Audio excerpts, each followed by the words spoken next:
নমস্কার, গল্পতীর্থ চ্যানেলে আপনাদের সকলকে স্বাগত। আশা করি আপনারা সকলেই ভালো আছেন। গল্প শুনতে সবাই ভালোবাসে, তাই আজ আমি অশোক আমার গল্প নিয়ে আপনাদের মাঝে হাজির হয়েছি। বাংলা সাহিত্যের মহান সাহিত্যিক তথা গল্পকারদের লেখা গল্পই এখানে শোনানো হয়। আজ আমরা শুনব প্রখ্যাত সাহিত্যিক হরিনারায়ণ চট্টোপাধ্যায়ের কুপার সাহেবের বাংলো। শুরু হচ্ছে কুপার সাহেবের বাংলো। কাজ শেষ হতেই স্টেশনের দিকে রওনা হলাম।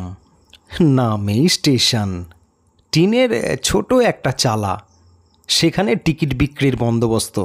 10:30 হাত প্ল্যাটফর্ম, দুটি টিমটিমে তেলের বাতি। স্টেশনে যখন গিয়ে পৌঁছলাম তখন 7:30। কেউ কোথাও নেই, টিকিট ঘর বন্ধ। প্ল্যাটফর্মের ওপর কে একজন ঘুমোচ্ছিল, আমার আওয়াজে উঠে বসল। তাকে জিজ্ঞাসা করলাম, ট্রেন কটায় রে? জামশেদপুরে ফিরব।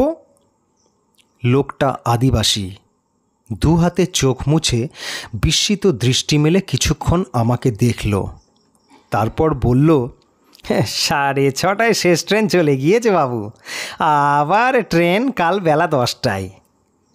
সর্বনাশ, তাহলে রাত কাটাবো কোথায়?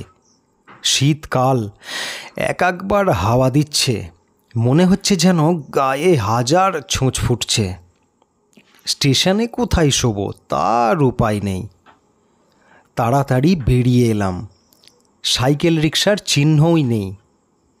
লোকটা বোধহয় আমাকে নামিয়ে দিয়েই চলে গেছে। আবার প্ল্যাটফর্ম ফিরে এলাম, আদিবাসীর সামনে। হ্যাঁ রে, এখানে কোথাও হোটেল আছে? হোটেল?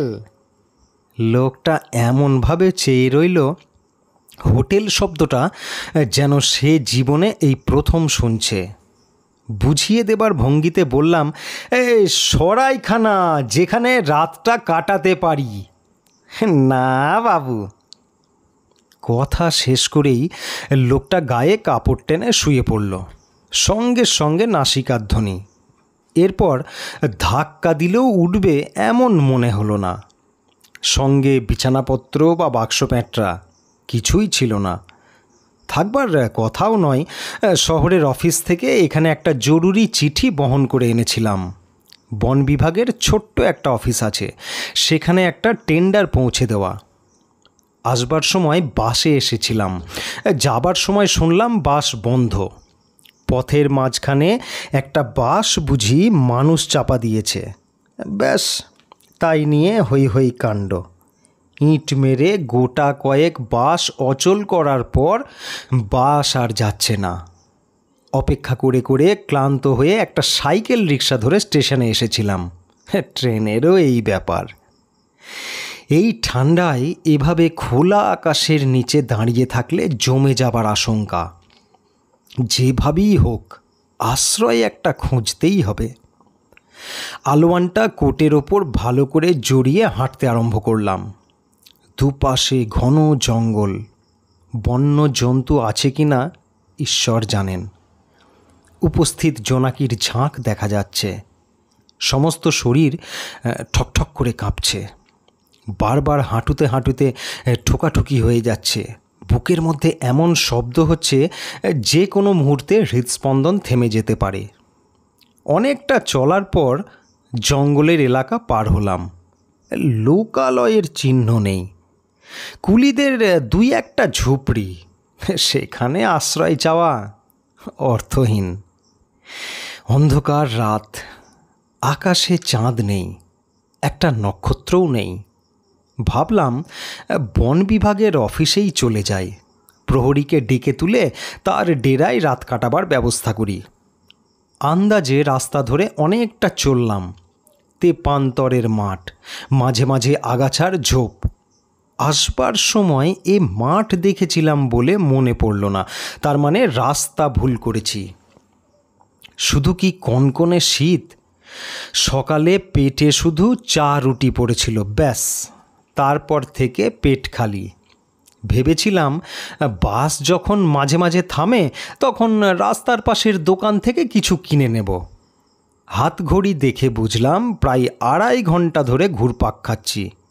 গাছ দেখে মনে হচ্ছে একই জায়গায় ঘুরছি। এভাবে সারা রাত ঘুরলে তো মারা পড়ব। এবার রাস্তা ছেড়ে মরিয়া হয়ে মাঠের মধ্যে দিয়ে কোনাকুনি হাঁটতে শুরু করলাম। উঁচু নিচু জমি, বারবার ঠক্কর লাগলো।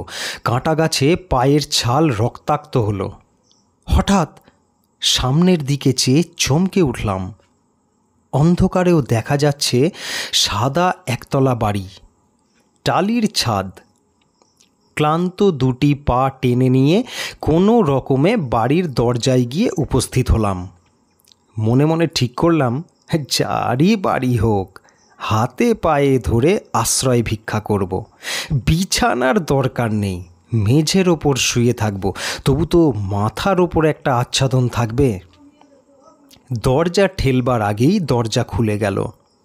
পাদ্রির পোশাক পরা দীর্ঘ চেহারার একটি লোক হাতে হ্যারিকেন নিয়ে এসে দাঁড়ালো। কে? আমি আশ্রয় প্রার্থী। শীতে ঘুরে ঘুরে ক্লান্ত হয়ে পড়েছি। দয়া করে যদি একটু আশ্রয় দেন আজ রাতটুকুর জন্য। আসুন আসুন। পাদ্রি একপাশে সরে দাঁড়ালো। আমি তার গা ঘেঁষে ছুটে ভেতরে গিয়ে দাঁড়ালাম। সামনেই আগুন জ্বলছে। ফায়ার প্লেসে অনেক কাঠ জড়ো করা। আমি আগুনের সামনে বসে হাত পা সেঁকতে লাগলাম। আহ, কি আরাম! ঈশ্বর করুণাময়, প্রাণটা বাঁচল। পাদ্রি দরজা বন্ধ করে পেছনে এসে দাঁড়ালো। এখানে কোথায় এসেছিলেন? বন বিভাগের অফিসে। বন বিভাগের অফিস? সে তো এখান থেকে মাইল 10 কম নয়। আমার দুর্ভোগের কাহিনী বললাম। পাদ্রি সমবেদনাসূচক শব্দ করে বলল, পোর বয়, অনেক কষ্ট পেয়েছেন, বুঝতে পারছি। আপনি খুব ক্ষুধার্ত, কিন্তু আমার ভাঁড়ার একেবারে খালি। আমি 8টায় খেয়ে নিয়েছি, বোধহয় একটা ডিম পড়ে আছে, সেটাই আপনাকে দিতে পারি। ছোট একটা ডিম অমলেট করে পাদ্রি নিজে আমার মুখের সামনে ধরল। খুব ক্ষুধার্ত কুকুরের সামনে রুটির টুকরো ফেলে দিলে যেমন হয়, তেমনইভাবে আমি অমলেটের ওপর ঝাঁপিয়ে পড়লাম। কয়েকটা মুহূর্ত, তারপরই প্লেট পরিষ্কার। ধপধপে কোমল বিছানা, গরম কম্বল। পাদ্রি দরজা পর্যন্ত এগিয়ে দিয়ে গেল। আর দেরি করবেন না, আপনি ভীষণ পরিশ্রান্ত, শুয়ে পড়ুন। আশা করি কাল বাস চালু হয়ে যাবে। খুব সাবধানে দরজা ভেজিয়ে পাদ্রি বেরিয়ে গেল। কম্বলটা গায়ে জড়িয়ে বিছানায় শরীর ঠেকাবার সঙ্গে সঙ্গে গভীর নিদ্রায় মগ্ন হয়ে গেলাম। রাত কত জানবার উপায় নেই। হাত ঘড়িটা খুলে জানলার তাকে রেখে দিয়েছিলাম। হঠাৎ চোখে উজ্জ্বল আলো লাগাতে চমকে চোখ খুললাম। ভোর হয়ে গেল বোধহয়। কাচের জানলা দিয়ে সূর্যের আলো এসে পড়ছে। ঘুমের ঘোর কাটতে একটু সময় নিল। চোখ চেয়ে যা দেখলাম তাতে আমার সারা শরীর রোমাঞ্চিত হয়ে উঠল। খাড়া হয়ে উঠল চুল। উজ্জ্বল হ্যারিকেন হাতে একটা মুখ আমার ওপর ঝুঁকে পড়েছে। মুখ বললাম বটে, কিন্তু মুখ নয়, একটা মরার মাথা। চোখের জায়গায় বিরাট গর্ত, দাঁতগুলো বেরিয়ে আছে। এ যে জ্যান্ত মানুষ গো! কতদিন পরে জ্যান্ত মানুষ দেখলাম, তাও আবার পুরুষ মানুষ। পুরুষ মানুষ কথাটা উচ্চারণ করার সঙ্গে সঙ্গে মনে হলো চোখের গর্ত থেকে তীব্র লাল আলো বিচ্ছুরিত হলো। খটখট করে উঠল দাঁতের সার। এই পুরুষগুলোকে দুনিয়ার থেকে মুছে ফেলতে পারতাম। কথাগুলো সব আমার কানে এলো, কিন্তু সমস্ত ইন্দ্রিয় এত ক্লান্ত যে সব কিছু শোনার বা বোঝার সাধ্য আমার ছিল না। কি হয়েছে রে, কি হয়েছে? আর একটা কর্কশ শব্দ কানে এলো। চোখ ফিরিয়ে দেখলাম আলোর আওতায় আর একটা মুখ ভেসে উঠল। এও মুখ নয়, করটি। শূন্যে শুধু মুখটা ভাসতে ভাসতে এলো। এই দেখ, জলজ্যান্ত পুরুষ একটা এসেছে, গায়ে মাংস রয়েছে, আরাম করে আমাদের জমিতে শুতে এসেছে। বলিস কি জোয়ান, স্পর্ধা তো কম নয়। তোর তো মনে আছে আমার কথা? ও মা, মনে আবার নেই? এই তো সেদিনের কথা, আমার চোখের সামনেই তো সব কিছু ঘটলো। আমি তো কোনোদিন ভুলবো না, সে ঘটনা ভোলা যায় না ডরথি। এটুকু বুঝতে পারলাম দুজনেই মেয়ে, একজনের নাম জোয়ান আর একজনের নাম ডরথি। উজ্জ্বল হ্যারিকেনটা দুলে দুলে উঠল, আর সঙ্গে সঙ্গে কর্কশ একটা শব্দ, ঘর ঘর ঘর ঘর ঘর ঘর। বাড়ির সাদা দেওয়ালগুলো সরে সরে গেল। হালকা সবুজ রং করা 4টে দেয়াল এসে আমাকে ঘিরে ফেলল। আগের দেয়াল সাদা আর একেবারে শূন্য, কিন্তু এ দেয়ালে নকশা কাটা কাগজ আঁটা। গোটা দুয়েক ছবি টাঙানো রয়েছে, একটা ক্যালেন্ডার। আমি অবশ হয়ে পড়ে আছি। 2-1বার উঠবার চেষ্টা করেও পারলাম না। নিজের গায়ে চিমটি কাটলাম, বেশ লাগলো। তার মানে সজ্ঞানে রয়েছি। তাহলে চোখের সামনে এসব কি? অমলেটের সঙ্গে অল্প একটু জল খেয়েছিলাম, পাদ্রি দিয়েছিল।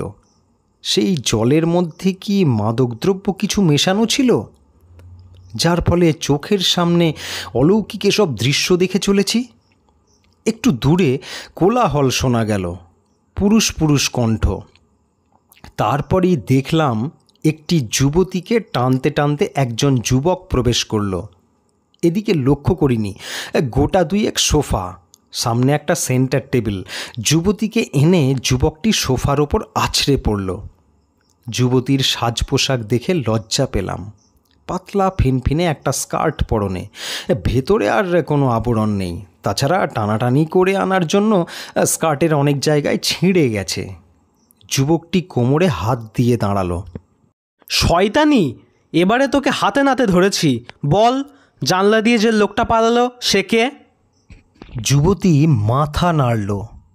আর্থার, ভুল দেখেছো তুমি। নিশ্চয়ই ক্লাব থেকে নেশা করে এসেছো। আমি তোমার দেরি দেখে বিছানায় শুয়ে পড়েছিলাম। জানি তোমার কাছে ডুপ্লিকেট চাবি আছে, ঢুকতে কোনো অসুবিধা হবে না। যিশুর দিব্যি, তোমাকে আমি সত্যি কথা বলছি। যুবক সজোরে যুবতীকে একটা লাথি মারল। যুবতী সামলাতে না পেরে কোচ থেকে মেঝের ওপর গড়িয়ে পড়ল। পোশাক সরে গিয়ে ঊর্ধ্বাঙ্গ একেবারে অবারিত। বিচ, তোর এই পাপ মুখে যিশুর পবিত্র নাম উচ্চারণ করিস না। যে লোকটা পালালো সে কপার কারখানার ম্যানেজার হালদার, তা আমি জানি। তোদের আশনায় অনেক দিন থেকে চলছে, সে খবরও আমি রাখি। আমি শুধু ধরবার অপেক্ষায় ছিলাম। তুমি মিথ্যা দোষারোপ করছো আর্থার। ডরথিকে জিজ্ঞাসা করো, সে তোমাকে সব কথা বলবে। ডরথি? আর্থার মাটিতে থুতু ফেলল। সে তো আর একটা শুকরি। তার কাজ কলোনির মেয়েদের পুরুষ জোগানো স্বামীর অনুপস্থিতিতে। তা আমার জানতে বাকি নেই। তাকেও আমি ছাড়ব না। সে অনেক ঘরের শান্তি নষ্ট করেছে, তাকে দুনিয়া থেকে হটাতে হবে। তুমি সব বাজে কথা বলছো। নিজের দোষ ঢাকবার জন্য এসব কথার অবতারণা করছো তুমি। চোপড়াও, আমি ক্লাবে জুয়া খেলি, মদ খাই, কিন্তু কোনোদিন কোনো মেয়ে ছেলের দিকে চোখ তুলে চেয়েছি? কেউ বলতে পারবে? হ্যাঁ হ্যাঁ, জানি। পুরুষ মানুষের 7 খুন মাপ। দোষ করে আবার উল্টোপাল্টা কথা। এবার আর্থার সজোরে যুবতীর পেটে একটা লাথি মারল।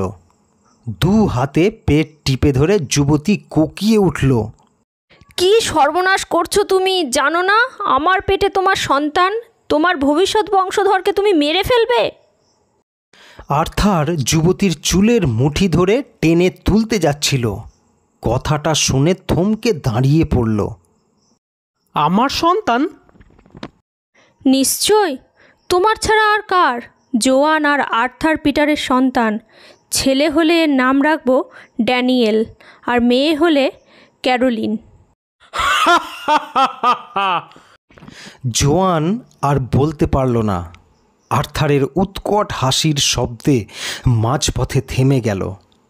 দেয়ালে একটা কোট টাঙানো ছিল। হাসতে হাসতে আর্থার পকেট থেকে একটা খাম বের করলো। তারপর সেই খাম খুলে একটা কাগজ বের করে চেঁচিয়ে উঠল, দেখো ডাক্তার সেনের রিপোর্ট। আমি কোনোদিন সন্তানের জন্ম দিতে পারবো না। গত যুদ্ধ আমার এই সর্বনাশ করেছে। অপারেশন করে গুলি বের করার সময়ে আমার পৌরসত্ব হরণ হয়েছে।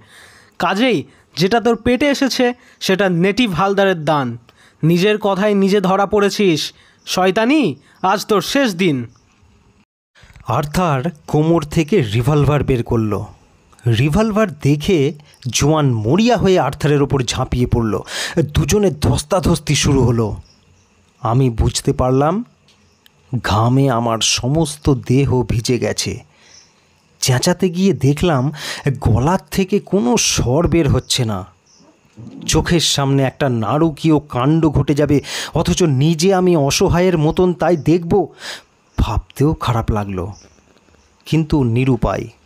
উঠে বসবার শক্তিও সংগ্রহ করতে পারলাম না। কি হচ্ছে কি আর্থার? বাড়িটা নরককুণ্ড করে তুলেছ যে। জানলার কাছে আর একটি তরুণী এসে দাঁড়ালো। জোয়ান মেয়েটিকে দেখে চিৎকার করে উঠল, ডরোথি, আমাকে বাঁচাও! পশুটা আমাকে শেষ করে দিতে চাইছে। মুহূর্তের জন্য জোয়ান একটু অন্যমনস্ক হয়ে গিয়েছিল। আর্থার এ সুযোগ হারালো না। রিভলভারের নল একেবারে জোয়ানের মাথায় ঠেকিয়ে ট্রিগার টিপল। গুরুম! নীল আলোর শিখা। সঙ্গে সঙ্গে ঘিলুর কিছুটা ছিটকে দেয়ালে আটকে রইল। জোয়ানের শরীরটা দু এক মুহূর্ত স্থির হয়ে রইল। তারপর টলে পড়ল মেঝের ওপর। সারা মুখ রক্তে ভেসে গেল। খুন! খুন! আর্থার খুন করেছে! ডরোথি চিৎকার করে উঠল, তোকেও শেষ করব, সাক্ষী রাখতে নেই। আর্থার রিভলভার হাতে জানলা দিয়ে লাফিয়ে বাইরে পড়ল। একটু পরেই গুরুম করে আর একটা শব্দ, নারীকণ্ঠের চিৎকার। তারপরই অখণ্ড নিস্তব্ধতা। বোঝা গেল আর্থারের দ্বিতীয় গুলিতে ডরোথি খতম। আবার উঠবার চেষ্টা করলাম, পারলাম না। ঘর ঘর ঘর করে শব্দ। বিরাট একটা কাঠের চাকা যেন ঘুরছে। দেয়ালগুলো সরে সরে গেল। বুঝতে পারলাম আবার পুরনো দেয়াল ফিরে আসবে, পুরনো পরিবেশ। কিন্তু না, এবার আর কোনো দেয়ালই ফিরে এলো না। পরিবর্তে কনকনে ঠান্ডা হাওয়া। হাড়ের মধ্যে রক্ত জমিয়ে দেবার মতন অবস্থা। হাত দিয়ে অনুভব করলাম বিছানা উধাও। ভিজে ঘাসের ওপর শুয়ে আছি। শিশিরে ভেজা মাঠ, আকাশের দুই একটা নক্ষত্র মিটমিটে দীপ্তি। তার মানে অনাবৃত আকাশের তলায় মাটির শয্যায় শুয়েছিলাম। উঠে বসলাম। সারা রাত ঠান্ডায় শুয়ে হাত পা নাড়াবার সাধ্য নেই। হিমে আড়ষ্ট। অনেক কষ্টে উঠে বসলাম। রাত প্রায় শেষ। পূর্ব দিকে আলোর আঁচড়। এবার ভোর হবে। একটু একটু করে আলো ফুটল। পরিবেশের দিকে নজর দিয়েই এবার চমকে উঠলাম। কবরখানার মধ্যে শুয়ে আছি। একেবারে দুপাশে দুটো কবর। ঝুঁকে পড়ে প্রস্তর ফলকের লেখা পড়লাম, জোয়ান পিটার, জন্ম 1926, মৃত্যু 1950। এ পাশের প্রস্তর ফলকে দেখলাম ডরোথি জোন্স, জন্ম 1920, মৃত্যু 1950। জানি না এগিয়ে গেলে আর্থারের কবরও দেখতে পাবো কি না। আগ্রহ আর সাহস কোনোটাই হলো না। বুঝতে পারলাম মেরুদণ্ড বেয়ে ঠান্ডা একটা শিহরণ। বুকের স্পন্দন অত্যধিক দ্রুত। যেমন করে হোক এ পরিবেশ ছেড়ে পালাতেই হবে। সম্ভবত কাল আশ্রয়ের আশায় মাঠে মাঠে ঘুরে ক্লান্ত হয়ে কবরখানার মধ্যেই শুয়ে পড়েছিলাম। তারপর উত্তেজিত মনে বিচিত্র স্বপ্ন দেখেছি। উঠে পড়লাম। রাস্তার দিকে এগোতেই মুখোমুখি দেখা হয়ে গেল। একটা শাল গাছের নিচে পাদ্রী দাঁড়িয়ে আমাকে দেখে বলল, আশা করি ভালোই ঘুমিয়েছেন। এই রাস্তা ধরে সোজা চলে যান, বাস স্টপ পাবেন। প্রথম বাস এখানে 6:10। মাথাটা ঘুরে উঠল। পেছন দিকে ফিরে দেখলাম ঘন কুয়াশায় কবরখানা ঢাকা পড়ে আছে, কিছু দেখা যাচ্ছে না। পাদ্রীকে বললাম, কাল আমি তো আপনার বাড়িতেই আশ্রয় নিয়েছিলাম। পাদ্রী বলল, হ্যাঁ, এখানে আমার বাড়িকে সবাই বলে কুপার সাহেবের বাংলো। কিন্তু আমি কিছু বুঝতে পারছি না। রাত্রে অদ্ভুত সব স্বপ্ন দেখেছি, জোয়ান, ডরোথি আর আর্থারের নৃশংস হত্যাকাণ্ড। জেগে উঠে দেখি কবরখানায় শুয়ে আছি। কি সব বলছেন? ওই তো আমার বাংলো। পেছন ফিরে দেখলাম, কিছুই দেখতে পেলাম না। সামনের দিকে চেয়ে দেখলাম গাছতলায় পাদ্রী নেই, একেবারে ফাঁকা। আবার পেছনে দেখলাম কুয়াশা সরে গেছে, কবরখানা পরিষ্কার দেখা যাচ্ছে। প্রস্তর ফলকগুলো শানিত বর্ষার মতন রোদে চকচক করছে। শুনছিলেন কুপার সাহেবের বাংলো। গল্পটি যদি আপনাদের ভালো লেগে থাকে চ্যানেলটিকে অবশ্যই সাবস্ক্রাইব করে নেবেন, আর লাইক ও শেয়ার করতে ভুলবেন না। আর আজকের গল্পটি আপনাদের কেমন লাগলো কমেন্টে অবশ্যই জানাবেন। ধন্যবাদ।